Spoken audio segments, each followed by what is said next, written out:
Phénomènes paranormaux, passage d'extraterrestres ou remise en cause d'événements historiques. Si les théories du complot sont souvent rejetées, les pyramides égyptiennes ont été bâties par des extraterrestres. Faux. La Terre est plate. Non, quand même. On a eu quand même Copernic qui a démontré que non. Face à des contre-vérités, certains jeunes sont plus perplexes. Les Américains ne sont jamais allés sur la Lune. Moi je pense pas non plus. Pourquoi? Parce que sur la photo, le drapeau il flotte pas. Les pyramides égyptiennes ont été bâties par des extraterrestres. Eh ben je me pose la question, parce que là encore il y a plein de trucs très bizarres. Une méfiance grandissante envers la science. C'est le résultat d'une enquête menée auprès de 2000 jeunes en France, âgés de 11 à 24 ans.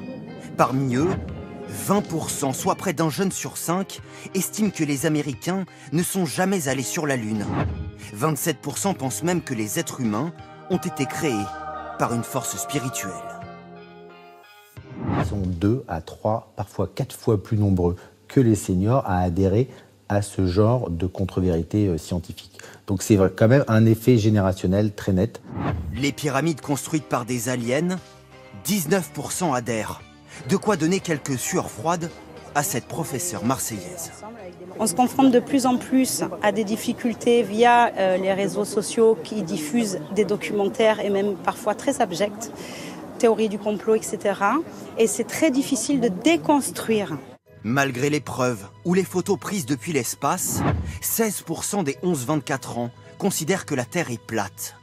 Un nombre qui grimpe même à 29% chez les utilisateurs réguliers de l'application TikTok. Un réseau social où l'on trouve facilement des vidéos attestant du complot, rejet de données scientifiques. Vous commencez à me casser la tête avec votre réchauffement climatique, là. Et même théories invérifiées pour avorter. Toi qui es enceinte de 3 semaines et qui veut évacuer, alors tu vas prendre du concombre et tu vas prendre de la carotte. Broie-moi ça et bois ça 3 fois par jour.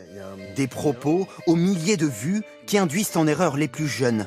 Les responsables, selon ce journaliste spécialisé, les plateformes. Pour réguler les réseaux sociaux. Facebook, YouTube, Twitter, TikTok nous expliquent qu'ils sont des tuyaux. Ben moi je crois pas. Je crois que ce sont des médias et que comme tous les médias, ils doivent être soumis à la loi de 1881 sur la liberté de la presse. Ça veut dire quoi? Ça veut dire qu'ils doivent être responsables des propos qu'ils diffusent. Si quelques croyances mystiques persistent, en revanche, l'existence des sorcières, marabouts ou démons ne semble plus séduire la nouvelle génération.